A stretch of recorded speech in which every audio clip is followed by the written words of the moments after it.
दोस्तों subject code 086 class 10 के बच्चों के लिए दोस्तों बहुत ही बड़ी ऑफिशियल खबर निकल के सामने आ रही है। सीबीएसई बोर्ड की तरफ से दोस्तों आप लोग के लिए ऑफिशियली मार्किंग स्कीम शेयर किया गया है। यहाँ पे आप लोग सबसे पहले पढ़िए दोस्तों, ये जो आप लोग इस वक्त जो ऑफिशियली मार्किंग स्कीम देख रहे हैं ये केवल एग्जामिनर को प्रोवाइड कराया जाता है 10 के साइंस की कॉपियों को चेक करने के लिए। तो दोस्तों आज की इस वीडियो में पूरी कंप्लीटली मैं आपको मार्किंग स्कीम दिखाऊंगा कि किस तरीके से आपकी साइंस की कॉपियां जो है इस बार चेकिंग होगी, क्योंकि सीबीएसई बोर्ड जो है यही सेम मार्किंग स्कीम आपके एग्जामिनर को देने वाली है। तो एग्जामिनर को जो कॉपी चेक करने के लिए जो मार्किंग स्कीम का गाइडलाइंस दिया जाता है उसमें बेसिकली क्या चीजें लिखी होती है, तो आज जो है आज की इस वीडियो में आपको बताने वाला हूं। वेरी इंपॉर्टेंट होने वाला है दोस्तों, इस वीडियो को बिल्कुल मिस मत करिएगा। साथ ही साथ मैं आपको आज ये भी दिखाने वाला हूं कि आपकी कॉपी चेकिंग की जाती है तो सीबीएसई बोर्ड के एग्जामिनर को किस तरीके का मार्किंग स्कीम दिया जाता है और वो किस तरीके से कॉपियों को चेकिंग करते हैं, उन्हें कितने स्टेप के कितने नंबर देने होते हैं, तो सभी चीजें मैं आपको एक एक करके बताऊंगा। तो हर एक चीजें जो है आज की इस वीडियो में क्लियर होगी। तो जल्दी से हम इस वीडियो की शुरुआत करते हैं। वीडियो को लाइक कर दीजिए दोस्तों, चैनल पे पहली बार आए हैं तो इसी तरीके से मैं आपको हर एक मोस्ट इंपोर्टेंट कंटेंट आपको प्रोवाइड कराता रहता हूं।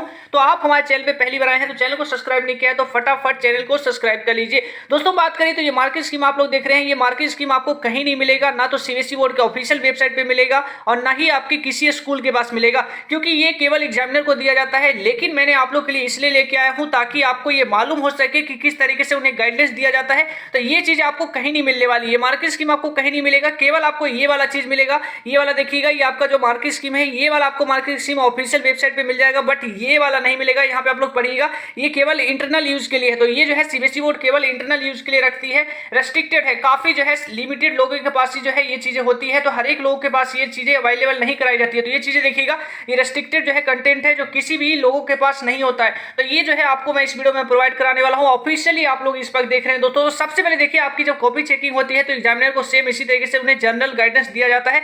तो उसमें सबसे पहली बातें क्या लिखी रहती है, तो जो मेन पॉइंट है मैं वही बताऊंगा। सबसे पहले सीबीएसई बोर्ड जो है ये गाइडलाइंस देती है तो उसमें क्या लिखा रहता है, एग्जामिनर को पहले ये बताया जाता है कि आप जो कॉपी चेक करेंगे, जिस भी बच्चे की कॉपी चेक करेंगे साइंस वाली, उस बच्चे की कॉपी चेक करने से पहले आप एक चीज जो है ध्यान दीजिएगा, आपको मार्किंग स्कीम को फॉलो करते हुए कॉपी चेक करना है। कोई भी मिस्टेक नहीं करना है, ऐसा नहीं करना है कि कोई आंसर जो है चेक होने से छूट गया, या फिर ऐसा नहीं करना है कि कैलकुलेशन मिस्टेक आपने गलत कर दी। तो ये सारी चीजें जो है स्टार्टिंग के आपके 1 से 2 लाइन में 3 पॉइंट में यही चीजें लिखी हुई है। तो ये सारी पॉइंट्स को मैं स्किप कर रहा हूं, मेन हम उस पॉइंट्स पे आते हैं जो आप लोग के लिए इंपॉर्टेंट है। एग्जामिनर को देखिए दोस्तों, यहाँ पे साफ साफ इंस्ट्रक्शन होता है, वो जो कॉपी चेक करते हैं तो उन्हें 2 चीजें का इस्तेमाल करना होता है आपके आंसर शीट में, या तो राइट इस्तेमाल करेंगे या तो रॉन्ग इस्तेमाल करेंगे। यानी कि अगर आंसर राइट है तो उन्हें राइट लगाना होगा, अगर रॉन्ग है तो सीधा उन्हें काटना होता है। तो ये चीजें जो है यहाँ पे सीबीएसई बोर्ड बताती है। तो ये कॉमन सी बातें हैं, इस पे हम बात नहीं करेंगे। हम आते हैं पॉइंट नंबर 5। तो पॉइंट नंबर 5 में भी मैं आपको नहीं बताऊंगा, इससे भी हम स्किप करते हैं। इसमें बस सीबीएसई बोर्ड ये कह रही है कि कॉपी चेक करेंगे तो नंबर किस साइड लिखना है, तो ये चीजें यहाँ पे बताई जा रही है, तो इसको भी स्किप करते हैं। छठे वाले को भी स्किप करते हैं। हम आते हैं 7वें पॉइंट पे। तो 7वां पॉइंट दोस्तों आप लोग के लिए मोस्ट इंपोर्टेंट है। आप लोग के काफी सारे सवाल आते हैं इस रिगार्डिंग। आप लोग का सवाल होता है कि सर एग्जाम में जो क्वेश्चन आता है और करके, यानी कि मान लिया क्वेश्चन नंबर 14 आपके एग्जाम में आया जिसमें आपके और करके 2 क्वेश्चन दिए हुए हैं, क्वेश्चन नंबर 1 और उसके बीच में और लिखा हुआ है क्वेश्चन नंबर 2। तो ऐसे में आपको पता ही होगा ऐसे केस में क्या करना होता है। ऐसे केस का मतलब होता है कि आपको इन दोनों में से जो आपको आता है वही करना है, यानी इसमें आपको चॉइस दिया हुआ है। लेकिन कई बार क्या होता है कि स्टूडेंट्स को ना ही ये वाला आ रहा होता है ना ही ये वाला आ रहा होता है, यानी कि स्टूडेंट्स को आधा आधा दोनों आता है, ना ही ये वाला कंप्लीट पूरा आता है ना ही दूसरा वाला पूरा कंप्लीट आता है, लेकिन आधा आधा दोनों आता है। तो इस केस में बच्चों के मन में डाउट होता है कि हमें क्या करना चाहिए। बच्चे पूछते हैं कि सर अगर हम दोनों कर देते हैं तो ऐसे में हमारे साथ क्या होगा, कौन सा वाला सही माना जाएगा और कौन सा वाला गलत माना जाएगा। तो ये काफी सारा डाउट होता है, आप लोग के भी काफी सारे डाउट होते हैं। तो यहाँ पे देखिएगा दोस्तों, आपके जो इस बार साइंस की कॉपी चेकिंग होगी उसमें एग्जामिनर को ये साफ साफ इंस्ट्रक्शन दिया हुआ है पॉइंट नंबर 7 में। अगर बच्चा एक्स्ट्रा क्वेश्चन जो दिया हुआ है, यानी जो क्वेश्चन ऑप्शन में दिया गया है, अगर उसे भी बच्चा अटेंड कर देता है तो एग्जामिनर को ये साफ साफ इंस्ट्रक्शन है कि वो ऐसा नहीं हो सकता कि उनमें से वो एक को काट देगा और दूसरे को चेक करेगा। एग्जामिनर को इंस्ट्रक्शन है कि वो दोनों ही क्वेश्चंस को चेक करेंगे, उसके बाद उन दोनों को चेक करने के बाद दोनों में नंबर भी देंगे। नंबर देने के बाद उन दोनों क्वेश्चंस में से जिसमें बच्चे ने ज्यादा नंबर लिया होगा, यानी कि आपने पहला वाला भी किया है और उसके बाद और करके जो दूसरा वाला किया है उसे भी कर दिया है। तो मान लिया ये 3 नंबर का क्वेश्चन था, पहले वाला जो है चेक करने के बाद आपके यहाँ पे 2 नंबर आए और दूसरा वाला चेक करने के बाद जो है आपके टोटल 3 में से 3 नंबर आ गए। तो एग्जामिनर को इंस्ट्रक्शन ये होता है कि जिसमें हाईएस्ट नंबर है उसे कंसीडर कर लिया जाए और इसको जो है बाद में काट दिया जाए। पहले दोनों चेक किया जाएगा, उसके बाद दोनों में नंबर भी दिया जाएगा, लेकिन जिसमें मैक्सिमम होगा उसे कंसीडर किया जाएगा और जिसमें मिनिमम होगा उसे काट दिया जाएगा। तो ये दोस्तों यहाँ पे सिंपल सी जो है ये इंस्ट्रक्शन है एग्जामिनर को। तो आई होप आप लोग के भी जो है एक सबसे बड़ा जो डाउट है, चाहे कोई क्वेश्चन हो, डाउट हो या कोई कॉन्सेप्ट समझ नहीं आ रहा है, बोर्ड हो या जेईई नीट, पढ़ाई में किसी भी प्रकार की कोई दिक्कत आ रही है तो इसका सॉल्यूशन है फिलो ऐप। अपने डाउट्स को क्लियर करिए किसी भी समय इन जस्ट 3 स्टेप्स। सबसे पहले आपको प्ले स्टोर में जाके फिलो ऐप को इंस्टॉल करना होगा, मोबाइल नंबर से साइन अप करना होगा। उसके बाद जो भी क्वेश्चंस में प्रॉब्लम है उस क्वेश्चंस की फोटो खींचकर या फिर टाइप करके सबमिट कर दीजिए। सबमिट करने के जस्ट 60 सेकंड के अंदर फिलो आपको कनेक्ट कर देगा इंडिया के टॉप एक्सपर्ट्स के साथ। तो प्यारे बच्चों जाइए, इसका लिंक डिस्क्रिप्शन में है और वहां से अपने डाउट को आउट कीजिए। आज की इस वीडियो में मैंने क्लियर कर दिया होगा। तो यहाँ पे जो है ऑफिशियली मार्किंग स्कीम में खुद लिखा हुआ है। आप लोग के मन में भी जो सवाल होते हैं वो सारे सवाल यहाँ पे क्लियर हो गए, क्योंकि ऑफिशियल वाला मार्किंग स्कीम दिखा रहा हूँ तो आपके मन में कोई डाउट रहना ही नहीं चाहिए।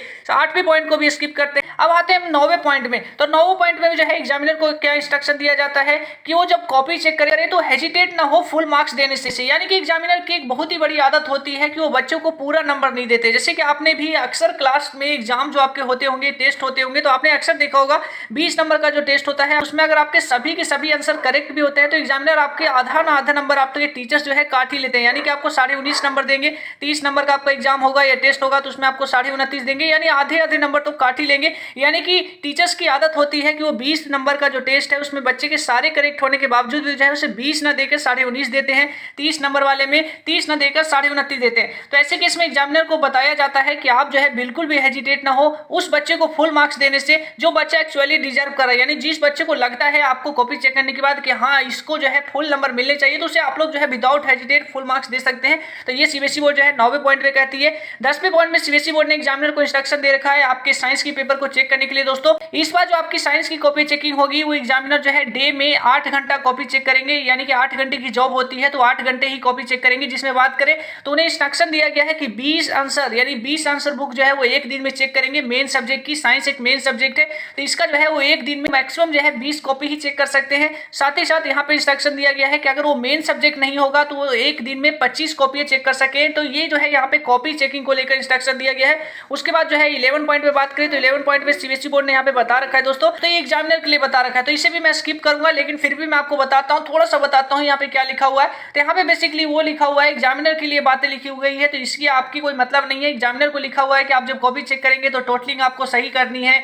बच्चों को जो है करेक्ट नंबर देना है। ऐसा कोई भी नहीं होना है कि कोई क्वेश्चन को आपने जो है विदाउट चेक किए जो है आगे बढ़ गया। तो ये सारी चीजें एग्जामिनर को इंस्ट्रक्शन दी गई है कि आप जो है कॉपी चेक करते समय काफी केयरफुल रहे, बच्चों के साथ जो है गलती नहीं होना चाहिए, यानी कि एरर नहीं होना चाहिए आंसर में। यानी कि ऐसा नहीं होना चाहिए कि आपने टोटलिंग में गलती कर दी। तो ये सारी चीज यहाँ पे पढ़ सकते हैं, टोटलिंग में आपने गलती कर दी या फिर जो है आप क्वेश्चन चेक कर रहे हैं तो उसमें जो है कोई क्वेश्चन आपने चेक करना छोड़ दिया, तो ये सारी गलती नहीं होनी चाहिए। तो एग्जामिनर के लिए बताया गया है। और उसके बाद जो है यहाँ पे और भी जो पॉइंट्स है, जैसे कि 12 नंबर पॉइंट्स में यहाँ पे एग्जामिनर को कहा जाता है कि अगर किसी बच्चे का जो है कोई आंसर रॉन्ग है तो उसे जो है तुरंत इमीडिएटली जो है उस क्वेश्चन के आगे यानी कि उस आंसर के आगे 0 लिख देना है। तो ये एग्जामिनर के लिए जो है माइनर जो है इंस्ट्रक्शन होते हैं, इसमें आपको कोई लेना देना नहीं है। लेकिन जो आप लोग के लिए मेन बातें थी दोस्तों मैंने आपको बता दिया। ये 2 पॉइंट्स आप लोग के लिए थी जो यहाँ पे आज की इस वीडियो में थी। तो ये दोस्तों आपने जाना ये एक जनरल इंस्ट्रक्शन। आप दोस्तों बात करते हैं आपकी मार्किंग स्कीम किस तरीके से है। तो जैसे कि मैं आपको यहाँ पे मार्किंग स्कीम दिखाऊं तो ये दोस्तों इस तरीके से जो है सीबीएसई बोर्ड की एग्जामिनर को मार्किंग स्कीम दिया जाता है आपकी कॉपी चेक करने के लिए। जैसे कि मैं यहाँ पे आपको दिखाऊं तो यहाँ पे जो है एक डायग्राम वाला क्वेश्चन है। जैसे कि यहाँ पे एक डायग्राम वाला क्वेश्चन मैं आपको दिखाता हूँ। तो यहाँ पे देखिए डायग्राम जो है बायो का जो है एक डायग्राम वाला क्वेश्चन है। तो डायग्राम के क्वेश्चन को किस तरीके से एग्जामिनर को चेक करना होता है, वहां उन्हें क्या इंस्ट्रक्शन दिया जाता है चेक करने के लिए। तो यहाँ पे आप लोग देख सकते हैं अगर 3 नंबर का डायग्राम आया है यानी कि 3 नंबर का डायग्राम आया है तो उन्हें जो है 1.5 नंबर लेबलिंग का देना होता है और 1.5 नंबर जो है उन्हें डायग्राम बनाने के देना होता है। अगर आपने डायग्राम करेक्ट बना लिया तो आपके 1.5 नंबर यहाँ पे पक्के हो जाएंगे। साथ ही साथ अगर आपने नेम भी लेबलिंग अच्छी तरीके से कर दिया तो आपके जो है यहाँ पे 3 नंबर पक्के हो जाएंगे। तो इस तरीके से जो है यहाँ पे डायग्राम के होते हैं। प्लस और भी क्वेश्चन मैं आपको दिखाऊं तो यहाँ पे देखिएगा हर एक क्वेश्चन के आंसर जो है सीबीएसई बोर्ड किस तरीके से चेक करना होता है उन्हें एग्जामिनर को। तो यहाँ पे इंस्ट्रक्शन दिया जाता है कि एक पॉइंट लिखने के 1 नंबर, दूसरा पॉइंट लिखने के 1 नंबर, 1 नंबर, इस तरीके से जो है आपकी कॉपी चेकिंग की जाती है। जैसे कि यहाँ पे देखिए पार्ट में क्वेश्चन है, यानी 26 का जो है पार्ट में है, तो पार्ट में यहाँ पे बता रखा है कि यहाँ पे आधे आधे नंबर करके आपको देना है। तो हर एक पार्ट के जो है सीबीएसई बोर्ड नंबर देती है। मार्किंग स्कीम यही कहता है दोस्तों कि सीबीएसई बोर्ड जो है आपको डायरेक्ट जो है एक क्वेश्चन को ठीक करके 3 नंबर डायरेक्ट नहीं दे देती। आपको लगता है कि एक क्वेश्चन मेरा ठीक है तो डायरेक्ट 3 नंबर मिल जाएगा, ऐसा नहीं होता। एग्जामिनर जो आपकी कॉपी चेक करते हैं तो उसमें आपको पार्ट बाई पार्ट नंबर देते हैं, यानी पहला पॉइंट आपके लिखने के, यानी पहला करेक्ट पॉइंट लिखने के आपको आधे नंबर, उसके बाद जो है दूसरा लाइन लिखने के आधे नंबर, तीसरा लाइन नंबर लिखने के आधे नंबर, करेक्ट आंसर निकालने के आधे नंबर, 1 नंबर, इस तरीके से जो है 3 नंबर आपके बनते हैं दोस्तों। तो इसी तरीके से आपकी कॉपियां चेकिंग होती है साइंस की। तो दोस्तों आज की इस वीडियो में मैंने आपको बताया, ये मार्किंग स्कीम आपको दिखाया। अब यही चीज आपको फॉलो करनी है कि इस बार जो आप साइंस के एग्जाम देंगे तो उसमें आपको ये ध्यान रखना है कि आप लोग मार्किंग स्कीम को फॉलो करके जो है आंसर लिखेंगे, यानी कि साइंस के आंसर को ट्राई करिएगा कि पॉइंट्स में ही लिखें, क्योंकि पॉइंट्स में लिखने के काफी बड़ा फायदे होते हैं। अक्सर देखा गया है कि पॉइंट्स वाले आंसर को जो है एग्जामिनर ज्यादा नंबर देते हैं एज कंपेयर टू पैराग्राफ में जो आंसर लिखा रहता है। ऐसा नहीं कि सभी को आपको जो है पॉइंट्स में लिखना है, जो चीजें जो है पॉइंट्स में पॉसिबल है साइंस में ट्राई करिएगा कि पॉइंट्स में आंसर लिखे, जो चीजें जो है पैराग्राफ में पॉसिबल है उसे पैराग्राफ में ही लिखना है। तो ऐसे जो है आप लोग कर सकते हैं। 10 तारीख यानी कल ही जो है आपका साइंस का पेपर होने वाला है, तो ये मार्किंग स्कीम आपको काफी ज्यादा हेल्प करेगा। जैसे कि आप लोग यहाँ पे हर एक क्वेश्चन के बारे में भी देख सकते हैं। साथ ही साथ जो है मैंने आपको ऑफिशियली जो है आपको मार्किंग स्कीम का रूल भी बता दिया, किस तरीके से आपकी इस बार कॉपी चेक की जानी है, एक दिन में कितनी कॉपी चेक की जानी है, आपको आंसर लिखते समय कौन सी बातें ध्यान रखनी है। आप लोग के जो डाउट्स था क्वेश्चन नंबर 7 यानी कि पॉइंट नंबर 7 आप लोग बहुत ही बड़ा मेजर अपडेट था, तो यहाँ पे ये चीजें भी क्लियर हो गई। तो दोस्तों आई होप आपको इस वीडियो से काफी हेल्प मिलेगी आपके साइंस के पेपर को लेकर। तो मिलते हैं दोस्तों एक नए वीडियो में, अपना ख्याल रखिएगा, साइंस को लेकर तैयारी जारी रखिएगा, जी जान लगा दीजिए दोस्तों। आज लास्ट दिन होने वाला है, आप लोग जो है पूरी कंप्लीटली साइंस की तैयारी अच्छी तरीके से करते रहिए। जय हिंद दोस्तों।